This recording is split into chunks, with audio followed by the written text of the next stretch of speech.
একদিন জঙ্গলে অনেক জোরে বৃষ্টি হচ্ছিল বন্ধুরা। হলুদ পাখি খাবারের খোঁজে তখন বাসা থেকে বের হলো। সে বৃষ্টির মধ্যে ভিজে ভিজে টুনি পাখির বাসায় গিয়ে হাজির হলো। টুনি পাখি, ও টুনি পাখি, দরজাটা খোলো।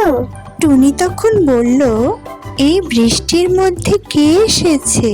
চিনতে পারছি না তো। আমি হলুদ পাখি, ভয়ের কিছু নেই, দরজাটা খোলো। টুনি দরজা খুলল। আরে হলুদ পাখি, তুমি বৃষ্টির মধ্যে বাইরে দাঁড়িয়ে ভিজছো কেন? বাসার ভিতরে আসো। কি হয়েছে বলো তো, তোমার কোনো জরুরি প্রয়োজন নাকি এত রাতে বৃষ্টির মধ্যে? বোন, আমার অনেক ক্ষুধা লেগেছে। আমি কিছুদিন পরে ডিম দেব, কিন্তু আমার বাসায় কোনো খাবার নেই। এই অন্ধকার রাতে ঝড় বৃষ্টির মধ্যে কোথায় খাবার খুঁজতে যাব বলো? তাই তোমার বাসায় খাবারের সন্ধানে আসলাম। আমাকে কিছু খাবার খেতে দিবে? আমি পরের দিন খাবার খুঁজে এনে আবার তোমাকে দিয়ে দিব। আরে এই ব্যাপার, তুমি খুব ভালো করেছো। আমার কাছে কিছু খাবার আছে, এটা তুমি খেতে পারো বোন। বন্ধুরা, হলুদ পাখি তখন খুশি হয়ে সব খাবার খেয়ে ফেললো। সে খুবই খুশি হলো, কিন্তু এই খাবারেও তার পেট ভরেনি। বোন, আমার ক্ষুধা এখনো মেটেনি। আচ্ছা ঠিক আছে বোন, কোনো ব্যাপার না, তুমি এগুলোও খাও। পাখি সব খেলো। বোন, আমি খুবই দুঃখিত। ক্ষুধায় তোমার সব খাবার আমি খেয়ে ফেললাম। আমি বুঝতে পারিনি, তুমি আমাকে ক্ষমা করে দাও। আমি তোমার জন্য সকালে খাবার খুঁজে নিয়ে আসব। আরে বোন, দুঃখিত হওয়ার কোনো কারণ নেই। আমরা তো পরিবারের মতো, সবাই একই জঙ্গলে থাকি। তুমি খেলেই আমি খুশি। বৃষ্টি থামলে সকালে আমি খাবার খুঁজে এনে দেব তোমার জন্য। এদিকে সকাল হয়ে গেছে, বৃষ্টিও থামলো। সকাল হয়ে গেছে বোন, চলো আমরা দুজনে খাবার খুঁজে আনি। বাচ্চাদের জন্য আমরা দুজনে মিলে খাবার খুঁজে আনি, চলো। আমি তো ডিম দেব, আমাকে বেশি করে খাবার একবারে এনে রাখতে হবে। হ্যাঁ বোন, চলো দুজনে মিলে খাবার খুঁজে নিয়ে আসি। তুমি কোনো চিন্তা করো না, তোমার ডিম দেওয়ার পর্যন্ত আমি তোমাকে সহযোগিতা করব। চলো টুনি, যাই তাহলে। সকাল হয়ে বৃষ্টি থেমে গেছে। বাচ্চারা, আমি খাবার খুঁজতে যাচ্ছি।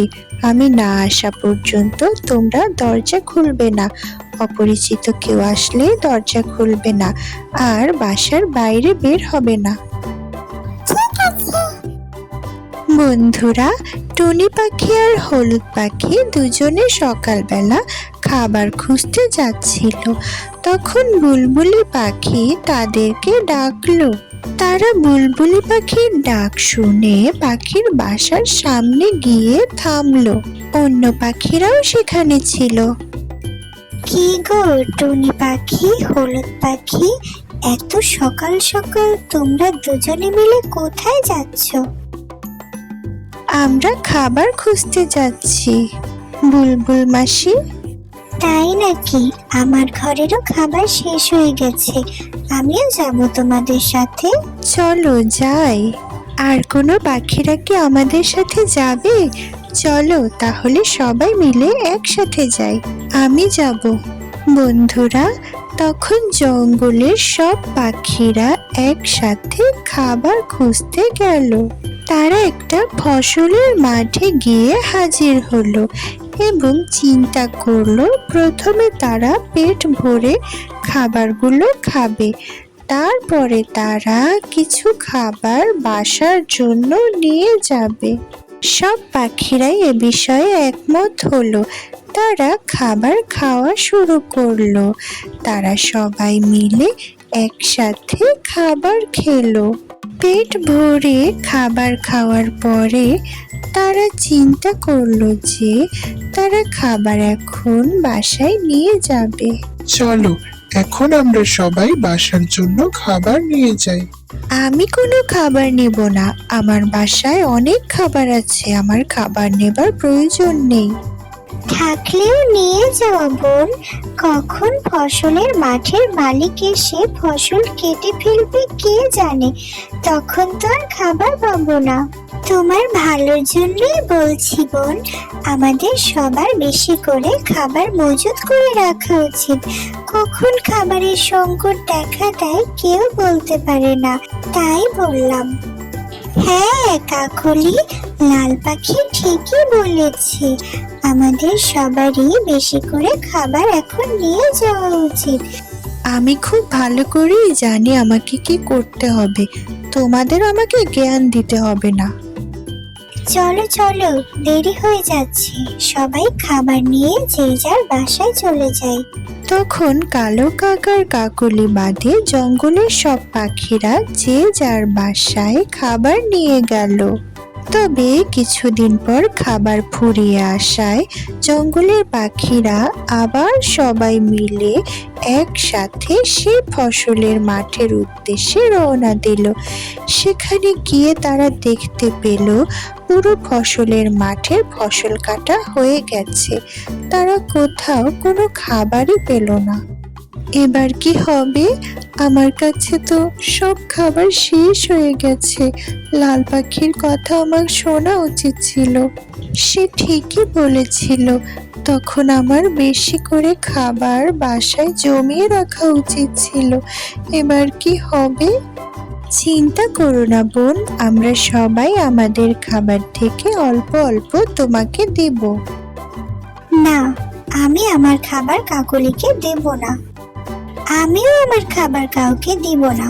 তখন জঙ্গলের সব পাখিরা সেখান থেকে উড়ে জঙ্গলের আরো গভীরে খাবার খুঁজতে লাগলো। বুলবুলি পাখি বলে উঠল, ওই যে দেখো একটা আপেল গাছ, চলো আপেল গাছের কাছে যাই, লাল পাকা আপেল। তখন পাখিরা সবাই সে আপেল গাছের কাছে গেল। তারা মন ভরে আপেল খেলো আর লাল পাকা আপেলগুলো পাখিরা সঙ্গে করে নিয়ে গেল। সব পাখিরা লাল পাকা আপেলগুলো পেল, শুধুমাত্র কাক আর কাকলি সবুজ কাঁচা আপেলগুলোই পেল। সবাই নেয়ার পরে তাদের ভাগে কাঁচা আপেলই পড়ে রইল। থাক কাকলি, চলো কাঁচা আপেলই বাসায় নিয়ে যাই, 2-1 দিনের মধ্যেই পেকে যাবে। বন্ধুরা, সব পাখিরা আপেল নিয়ে বাসায় গেল। টুনি পাখি আর হলুদ পাখি কালু কাকার কাকলিকে 2টো পাকা আপেল আর কিছু দানা শস্য খেতে দিল। একদিন রাতে প্রচুর বৃষ্টি পড়ছিল বন্ধুরা, বাইরে অনেক ঝড় হচ্ছিল। ঝড়ের শব্দে টুনি পাখির হঠাৎ ঘুম ভেঙে যায় বন্ধুরা। টুনি পাখি তখন বলতে লাগলো, একি এত রাতে ঝড় শুরু হলো যে, এখন কি করি? আমার বাসাটা ভেঙে গেলে? টুনি পাখি অনেক চিন্তায় পড়ে গেল বন্ধুরা। বাইরে এত ঝড় বৃষ্টি, এখন কি করি? আমি তো ডিম দিয়েছি, আমার ডিমগুলো যদি বৃষ্টির পানিতে ভিজে যায় তাহলে তো আর ডিম ফুটে বাচ্চা বের হবে না, বৃষ্টিতে খাবার খুঁজতেও যেতে পারবো না। এদিকে বৃষ্টি থামছেই না বন্ধুরা, অনেক ঝড় হচ্ছিল বাইরে। হ্যাঁ গো, আমার তো অনেক ক্ষুধা লেগেছে, ক্ষুধায় আমার পেটটা চৌচির হয়ে যাচ্ছে। তুমি তো একটু আগে পাকা আপেল আর গমের দানা খেলে, এখন আমি এই বৃষ্টির মধ্যে খাবার খুঁজতে কিভাবে যাব? তুমি বরঞ্চ এই আপেলটি খেয়ে নাও, বৃষ্টিতে কি করব বলো? এই কাঁচা আপেল আমি খাচ্ছি না, এর চেয়ে ক্ষুধায় মরে যাব। মুষলধারে বৃষ্টি পড়তে পড়তে জঙ্গলে বন্যা হলো বন্ধুরা, চারিদিকে বন্যার পানি। কি বন্যার পানি যে একদম বাসা পর্যন্ত উঠে এসেছে। বন্যায় জঙ্গলের সব পাখিদের বাসা পর্যন্ত পানি উঠলো, তাই সব পাখিরা বাসা থেকে বের হয়ে আসলো বন্ধুরা। এদিকে বৃষ্টি থামছে না, বন্যার পানি আরো বৃদ্ধি পাচ্ছে বন্ধুরা। পাখিরা খাবারও পাচ্ছে না, তারা খুব বিপদে পড়েছে। পাখির বাসা ডুবে গেছে। হ্যাঁ গো, এবার আমার সত্যি সত্যি অনেক ক্ষুধা লেগেছে, কি যে করি। জানতাম, তাই এই আপেলটা আমার সাথে করে এনেছি, এটা খেয়ে ফেলো তুমি, কাঁচা তো কি হয়েছে। কাকলি তখন ক্ষুধায় বাধ্য হয়ে আপেলটা খেতে শুরু করলো। আপেল মুখে দিতেই সে বলে উঠল, হে, এটা তো অনেক তিতা লাগলো খেতে। এই বলে সে আপেলটাকে বন্যার পানিতে ছুঁড়ে ফেলে দিল বন্ধুরা। আর তখনই আপেল থেকে ম্যাজিক শুরু হলো, আর সেই ম্যাজিকের মাধ্যমে আপেলটা অনেক বড় হতে শুরু করলো। একটা সময় আপেলের বাসা তৈরি হলো বন্ধুরা, এবং সেই বাসার মধ্যে অনেক খাবারও ছিল। আরে, কত বড় আপেলের বাসা! সব পাখিরা তখন আপেলের বাসার মধ্যে গিয়ে আশ্রয় নিল।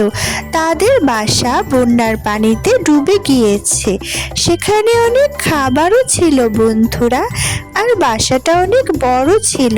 সব পাখিরা বন্যার পানিতে ওই বাসার মধ্যে তাদের জীবন বাঁচালো। এক সময় বন্যার পানি চলে গেল, তখন কালো কাকের বউ কাকলি সব পাখিদের বাসা থেকে চলে যেতে বলল। এখন আমার আপেলের বাসা থেকে তোমরা সবাই চলে যাও, যাও বলছি, এটা আমার বাসা। সব পাখিরা জাদুর আপেলের বাসা থেকে বের হতেই জাদুর আপেল একদম ভ্যানিশ হয়ে গেল বন্ধুরা। হ্যাঁ গো, আপেলের বাসা যে উধাও হয়ে গেল। সব পাখিরা তখন খুব হাসাহাসি করলো বন্ধুরা। লাইক করো, সাবস্ক্রাইব করো, গল্পটি ভালো লাগলে কমেন্টে জানাও। আল্লাহ হাফিজ।